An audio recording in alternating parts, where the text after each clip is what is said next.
welcome back to The Beginner's Guide.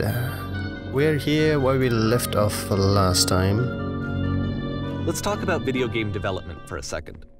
Every video game runs on what's called an engine, which determines what the game can and cannot do. So in other words, the engine is a set of tools for game development. I do really like the feel of this. Reminds me of to make all of these games, Siege. Coda is using an engine called Source. Like all engines, Source has certain things that it does well, and it has certain things that it does poorly. Streetwise. One of the things that it does very well is boxy linear corridors. That's why so many of Coda's games are set in these large, flat, empty rooms, is just because he's working with what the engine does well. And we get to jump. The tools available to the creator shape what kinds of creative work they're going to end up making. You might consider paying attention to the architecture in Coda's games to notice how they seem to stem from an engine that's very good at producing linear, boxy corridors. Is there fall damage? Nope. Also, I don't know how to bunny jump in the Source engine, otherwise I would try that. But...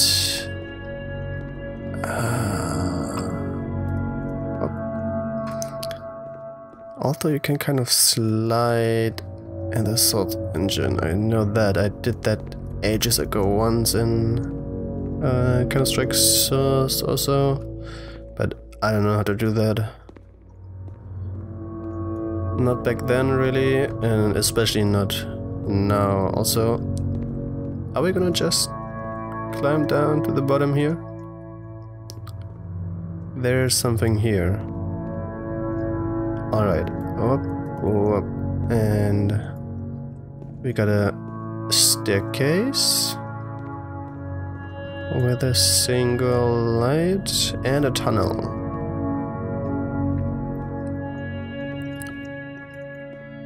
And there's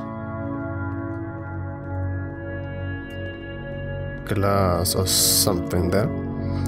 Alright, now we have this underground dungeon tunnel thing. Wink.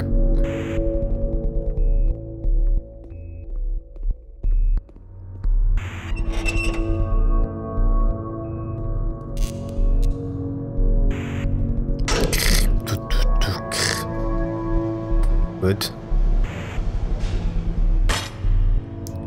That's not how you indicate a lift.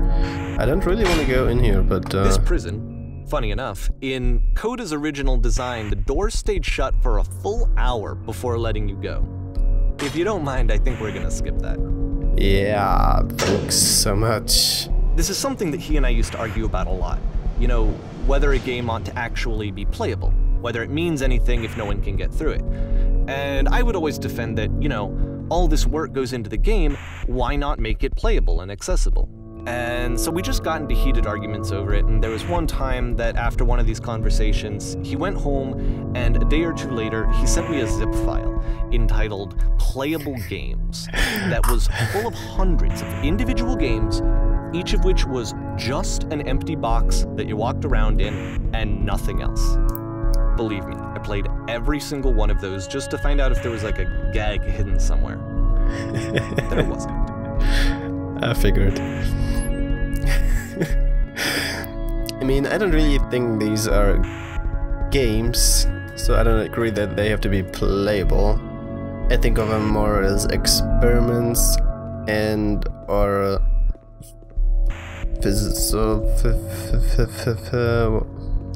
damn, what's the word? Philosophical, that's one. Not physical. Just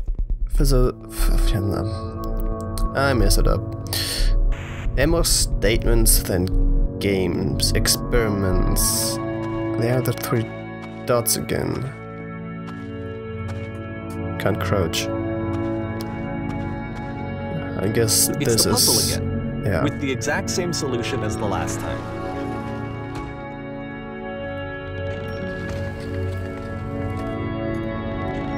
there's still no clear indication of what makes this puzzle so special that Coda is going to return to it over and over. But I promise I'll share with you my interpretation very shortly. It's not about the puzzle, but I wouldn't know what it is about. I don't have a single idea, and there we got... Here, Coda begins using a kind of dialogue system that he fashioned out of the engine's chat capabilities. Use the 1, 2, 3 buttons on your keyboard to respond.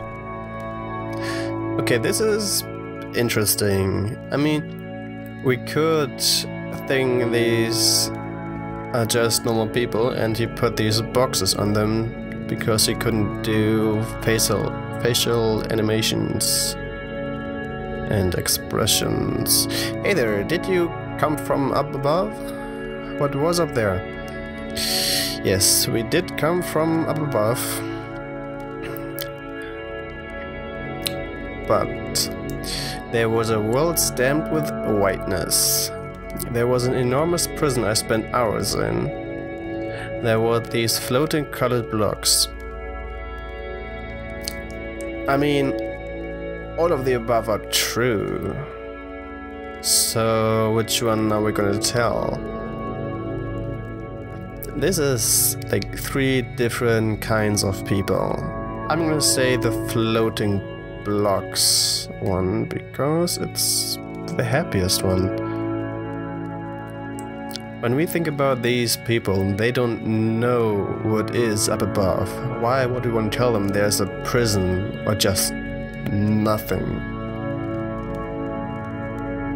But then again, if you tell them there are these blocks, these colorful little blocks, maybe they want to go and see them. And they're gonna stumble into the prison. You're still gonna say there's 3 ones. That's a world above. You've been there. Now this is important. Did you have to get through a puzzle with 2 doors and switches? Yes, I did. That was literally the last thing I did before coming here. No, I didn't remember having to go through any puzzle. I'd prefer not to tell you. After all, we've just... I'm gonna go with that one. What? You don't understand. We're trapped here. That puzzle is our only escape. We need to get through it. You think you want to get through, but trust me, you don't. Let me describe it for you. Let me tell you all about it, what is over there. Alright, I will tell you how to solve it. 1. We're gonna go with 1. I don't think you go. Oh no, but I do. We do. We need to get there. Do you understand? This is the most important thing in the world.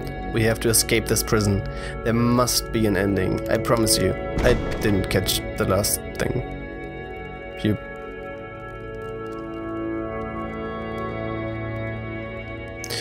I mean, I could take you with me.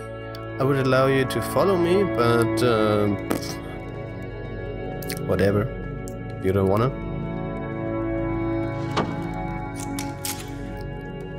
They got different postures. Hello, how did you get here? What was the puzzle? Was there a puzzle you had to pass through? Yes. Do you want to know how to solve it? No, I've been read.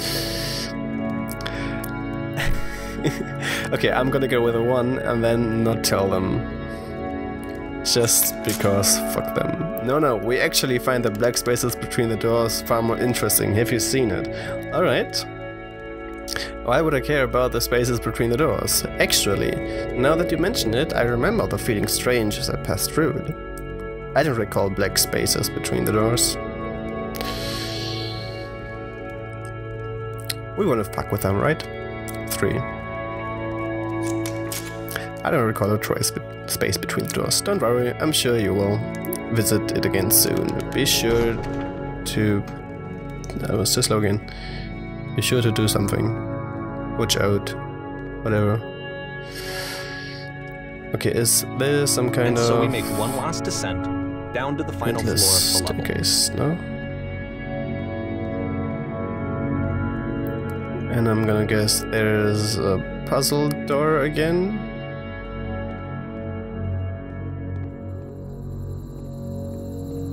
No? Okay. It's a lamppost. Okay, I can't tell you quite why, but for some reason Coda fixates on this lamppost. It's going to appear at the end of every single one of his games from here on out. I'll tell you what I think. I think that up to this point, you know, he's been making really strange and abstract games with no clear purpose, and maybe you can only float around in that headspace for so long. Because now he wants something to hold on to. He wants a reference point. He wants the work to be leading to something. He wants a destination, which is what this lamppost is. It's a destination. We're going to see it in the work as well. His games are just going to become a lot more cohesive, a lot more fully developed, with more of a clear idea behind them. And as we go, that idea will get excited for that. And clearer and clearer. So, you wanna pot me out?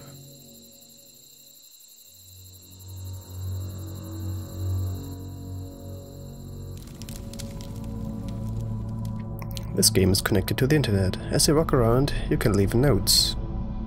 All notes you can see are left by other players. Okay, this is interesting. Especially... Nice room. Not. Alright. I mean, So I'm first playing off, this... I'm sure you can deduce this, but this game is not connected to the internet. All of the notes that you're going to see have been written by Coda. This was actually the first game of his that I ever played. This was shortly after I met him at a weekend game jam in Sacramento, where I grew up. I saw him working on this very level, and it was just so different from anything that anyone else was doing. So right away I was like, I have to be friends with this person. In retrospect, I think I was probably a bit too pushy, trying to get his attention. I was over-enthusiastic. But he was very gracious about it and very patient with me. And I cooled off eventually. I don't like that if all of these were left by players playing this game, not this one, but the beginner's guide. That would have been kind of cool. But I mean, I think it would have messed with it as well. Whoa, holy shit. Well, I mean,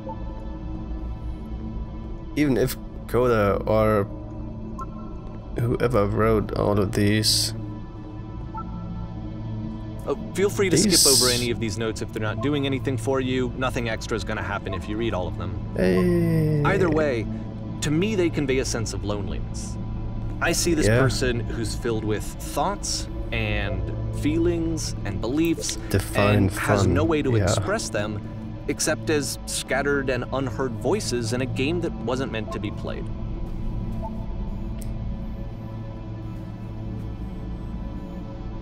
But it's ironic, isn't it, that in playing this game and seeing how alone Coda often felt, that we get to know him better and actually kind of connect with him.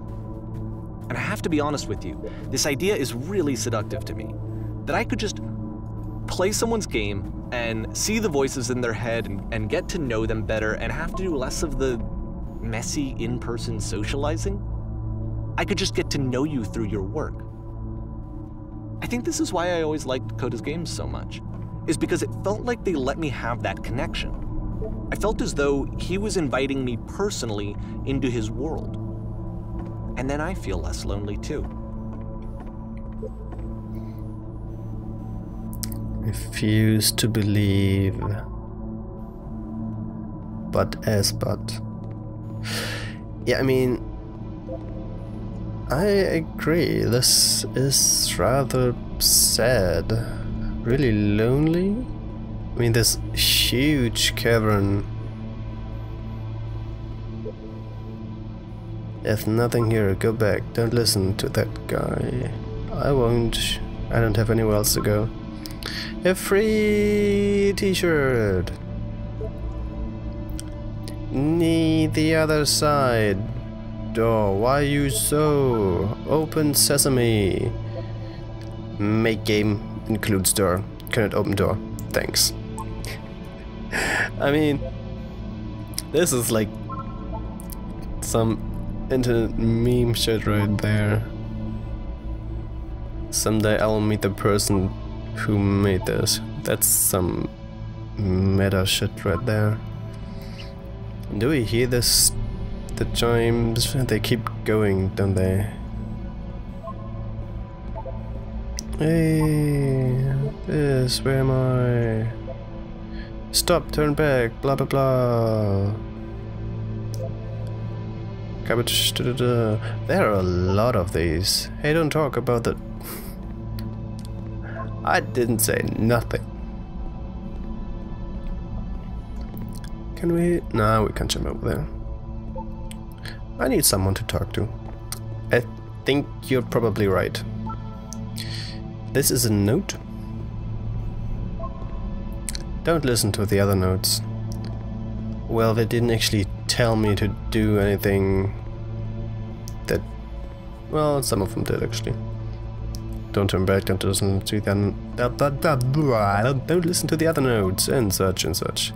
Whoever made this has an issue. I completely agree with you, note. But then again, I am the one reading them, who are all of you. Well, one person, I'm pretty sure, but... We will all die someday. We will. Okay. I mean, it's not wrong. Well, I'm here now. But, well, I'm here now. And yeah, we're all here now. Okay, these... The child security kept it well. I beat the game. Cool. More room? At the end of this level, we're going to see the puzzle again.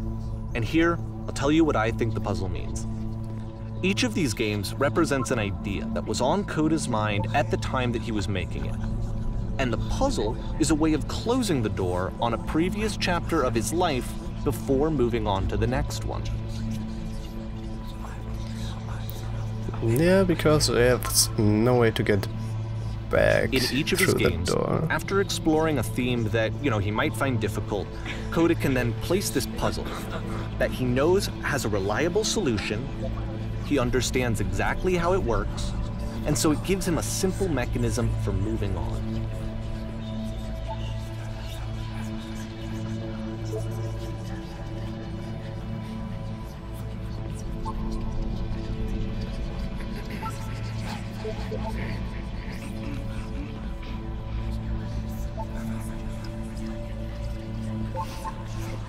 This one right here.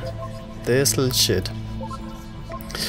But alright. Because there's this dark area between the doors, a space between spaces, before you move on, you get to pause. Just for a moment, a few seconds to reflect on and let go of the events that led you here. To step back and connect the pieces together. To grasp at that elusive bigger picture. Guys, it's not so bad in here. I kinda like it. Yes, I do. No, I wanna get out. I need to get out. But no, stay. It's... We're gonna get out. Alright, let's go here. Nothing happened in there. You saw nothing.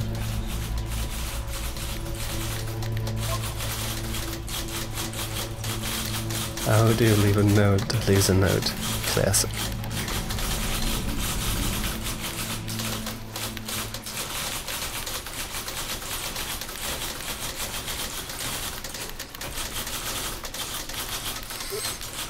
Speak.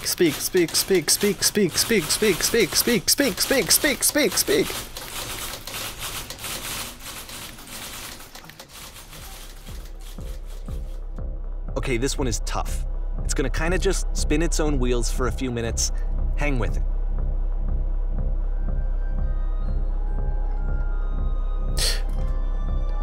Isn't that what I do in all of these?